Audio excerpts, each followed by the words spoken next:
Hello student, welcome back to my YouTube channel Student Study Point, and I hope that you all are fine. So let's move on to a new topic which is to be just discussed today. So let's start. Hello student, देखिए 11th class से हम 8th chapter की बात कर रहे थे। ठीक है, तो देखिए बात करते हैं। इससे पहले वीडियो में हमने बात की कि जो ग्रेविटेशनल फील्ड था वो किस किस चीज़ पर डिपेंड करता था, और आज हम बात करने वाले हैं कि जो इंटेंसिटी और हमने स्थितिज ऊर्जा निकाल जो विभव की बात की थी, तो विभव के जरिए हम स्थितिज ऊर्जा पर विभव तो हमने बात कर लिया था, लेकिन हम स्थितिज ऊर्जा की ओर बात करने वाले हैं कि गुरुत्वीय स्थितिज ऊर्जा किसी बिंदु पर कैसे निकाली जाती है। तो देखिए सबसे पहला हेडिंग है intensity of gravitational field at a point due to earth, यानी किसी बिंदु पर पृथ्वी द्वारा जो गुरुत्वीय स्थिति जो गुरुत्वीय क्षेत्र है उसकी तीव्रता कितनी होती है, यानी गुरुत्वीय क्षेत्र की तीव्रता क्या होगी। देखिए फर्स्ट टाइम हम बात कर रहे हैं कि देखिए अगर ये अर्थ है तो इस अर्थ पर, यानी यहाँ आप समझ के चलिए जो अर्थ की रेडियस है वो कितनी हुई, mass radius of earth R E हुई, द्रव्यमान इसका एम ई हुआ, और कोई वस्तु यहाँ रखी है, ठीक है, या कोई वस्तु आप यहाँ मान के चलिए स्मॉल एम द्रव्यमान, यहाँ से यहाँ तक की जो दूरी है वो स्मॉल आर मान के चलिए आप ये वाली, ठीक है। अब इसके आगे क्या होगा कि देखिए बात ये है, अब जो इस पर जो गुरुत्वीय बल लगेगा वो क्या लगेगा, F equal to G M E M upon R square. अब देखिए कल इंटेंसिटी जब हमने पढ़ी तो क्या था, एकांक द्रव्यमान पर लगने वाला बल।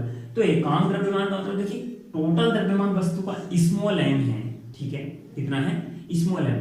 अगर हम अब आप मान लीजिए एक 10 किलो सामान आप लेके आए, ठीक है, और वो 100 रुपए का है, और आपसे कोई पूछे 1 किलोग्राम सामान कितने का है, तो आप कैसे निकालते हैं, जो टोटल सामान आप लेके आए हैं 10 किलो, उससे क्या कर देते हैं टोटल प्राइस को, यानी 100 रुपए को भाग कर देंगे, तो कितना आ जाएगा पर यूनिट चार्ज आ जाएगा। तो आप क्या करेंगे, ऐसे ही यहाँ प्रति किलोग्राम यानी पर किलोग्राम जो मास है, यानी एकांक द्रव्यमान जो है उसका मान निकालने के लिए आप क्या करेंगे, उस टोटल द्रव्यमान से आप क्या कर देंगे, इस टोटल बल को भाग कर देंगे, तो कितना आ जाएगा F equal to I equal to intensity equal to I equal to आ जाएगा F अपॉन एम।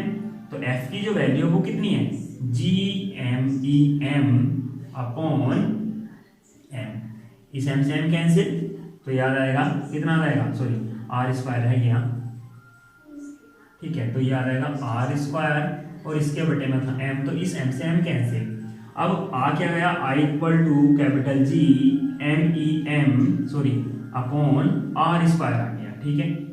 ये क्या हुआ, आपका इंटेंसिटी आई निकल के, क्या आई इंटेंसिटी आपकी निकल के आ गई जो किसी बिंदु पर होगी। अब देखिए यहाँ मैंने बात की, यहाँ आर है।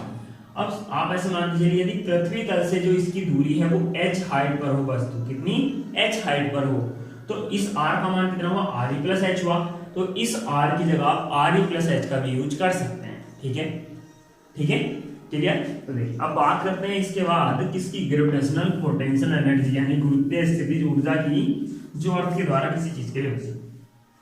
तो ये चीज तो सेम है, देखिए जो बनी हुई आपके साथ के लिए है कि मान लिया वस्तु को अनंत से यहां तक लाया जाता है, तो यहां तक कहां से, अनंत से लाया जा रहा है, तो गुरुत्वीय स्थितिज ऊर्जा निकालनी, तो देखिए जो बल लगेगा वो तो वही है, F इक्वल टू कितना, G M E M upon R square हुआ। अब हुआ क्या कि देखिए अब हम क्या निकालते हैं, जो ऊर्जा जब भी निकालनी होती है, इस चीज को हम पहले भी पहले भी कहते हैं कि ऊर्जा अगर निकाले तो आप कार्य निकालिए, स्थितिज ऊर्जा आपको निकालिए तो कार्य निकालिए। आप कार्य कौन सा निकालिए कि जहां तक अब यहाँ आर तक वस्तु को लाना था, तो अनंत से यहाँ तक लाने में जो कार्य किया जाता है वही कार्य क्या होता है, इस बिंदु पर यानी इस जगह तक स्थितिज ऊर्जा के रूप में संचित होता है, ठीक है। यानी अनंत से यहाँ तक लाने में जो कार्य किया गया उसी को हम क्या बोलते हैं, स्थितिज ऊर्जा के रूप में संचित हुआ मानते हैं। तो आप क्या निकालिए, कार्य निकालिए कहाँ तक, यहाँ तक आर दूरी तक लाने में। तो छोटे छोटे पार्ट्स में आप इस दूरी को डिवाइड कर लीजिए, कहां से, इंफिनिटी से आर तक जब लाते हैं, तो एक छोटे भाग के लिए कार्य हुआ डी डब्ल्यू, तो एफ इंटू डी आर से आप क्या निकाल सकते हैं, वैल्यू निकाल सकते हैं। तो टोटल के लिए क्या निकालेंगे, 0 टू डब्ल्यू और D W equal to F का मान G M E M upon R square और इंटू डी आर, ठीक है, और यहाँ लिमिट आ जाएगी इन्फिनिटी टू आर से, ठीक है। अब अगर आप x मान के चल रहे तो आप x मान के चल लीजिए, उससे कोई फर्क नहीं पड़ेगा। तो अब क्या करते हैं, देखिए यहाँ इसका सोल्व करके आ जाएगा w, क्योंकि मैंने इंटीग्रेशन करना पहले आपको सिखा चुका हूँ मैं, तो इसको सोल्व करें तो आपका w आ जाएगा। यहाँ GMEM क्या है, कांस्टेंट है, और इसका सोल्व करेंगे तो आ जाएगा केवल 1/r बचेगा यहाँ, और ये आ जाएगी इन्फिनिटी टू लिमिट r। इसका देखिए मैं अलग से करके दिखा देता हूँ, फिर भी 1/r का इंटीग्रेशन आप करते हैं r के रेस्पेक्ट में, तो ये आ जाएगा r की पावर -2 का आप करेंगे तो r की पावर -2 + 1 अपॉन -2 + 1, ठीक है। तो ये आ जाएगा r की पावर -1/-1, तो यानी इसको आप कह सकते हैं -1/r। तो ये चीज यही लिखी हुई है, आप यहाँ वैल्यू रखेंगे तो आ जाएगा w = -GMEM अपॉन लिमिट रखेंगे तो 1/r - 1/∞। 1/∞ की वैल्यू होती है 0, तो आप 1/∞ को हटा दीजिए तो बच जाएगा आपका w बराबर -GMEM अपॉन r, ठीक है। और मैंने बोला w ही किस रूप में संचित होता है, u के, तो आप इसी w के नीचे आप लिख सकते हैं कि w बराबर u के, तो इसी w को आप यहाँ यानी u बराबर की यही मान प्राप्त आपका हो जाएगा। तो ये थी गुरुत्वीय स्थितिज ऊर्जा किसके कारण, पृथ्वी के कारण।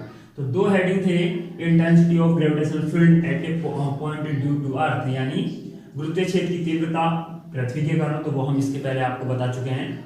कैसे करते हैं, जो आपके पास गुरुत्वीय बल है उसको आप डिवाइड कर देते हैं, जो यानी दोनों वस्तुओं के बीच में बल लग रहा होगा तो आप क्या कर देते हैं, उस वस्तु से जिस पर बल लग रहा है उससे भाग कर देते हैं टोटल बल को, तो आपका वो प्रति किलोग्राम पर लगने वाला बल आ जाएगा, ठीक है। यानी एकांक द्रव्यमान पर लगने वाला बल आ जाएगा, तो हम उसी को बोलते हैं इंटेंसिटी, पाई का मान निकल जाएगा। सेकेंड, गुरुत्वीय स्थितिज ऊर्जा निकाल रहे हैं अर्थ की, तो उसमें क्या मैंने बोला, आप इस किसी भी तरह की ऊर्जा निकालने के लिए हमें मेन चीज मकसद होता है कार्य निकाल लीजिए आप। उसमें क्या गया, जब आप कार्य निकालेंगे किया गया तो वही कार्य होता है संचित किसके रूप में, स्थितिज ऊर्जा के रूप में संचित होता है। तो आप क्या करेंगे, पहले अनंत से r तक आपको लाने में जो कार्य किया गया उसको छोटे छोटे पार्टीशन में आप डिवाइड कर लीजिए। तो एक छोटा पार्टीशन dw हुआ तो f × dr क्या हुआ, उसके द्वारा किया गया कार्य हुआ। तो अब आप संपूर्ण कार्य निकालने के लिए करते हैं इंटीग्रेशन, तो इंटीग्रेशन आप करेंगे तो 0 to w dw = infinity to r GMEM upon r² × dr। ये f की वैल्यू रखी है और लिमिट इन्फिनिटी टू r यानी इन्फिनिटी से r तक लाए, ठीक है। वो क्या कर, अब इन्फिनिटी से r तक जो कार्य किया जाएगा, इन्फिनिटी से r तक लाने में जो कार्य किया जाएगा वो ही कार्य स्थितिज ऊर्जा होगी, ठीक है। तो हमने क्या किया, इसका इंटीग्रेशन किया, मैंने आपको 1/r² का इंटीग्रेशन अलग से करके दिखाया हुआ है, बाकी तो ये कांस्टेंट है दोनों, तो इसका इंटीग्रेशन कितना है, -1/r।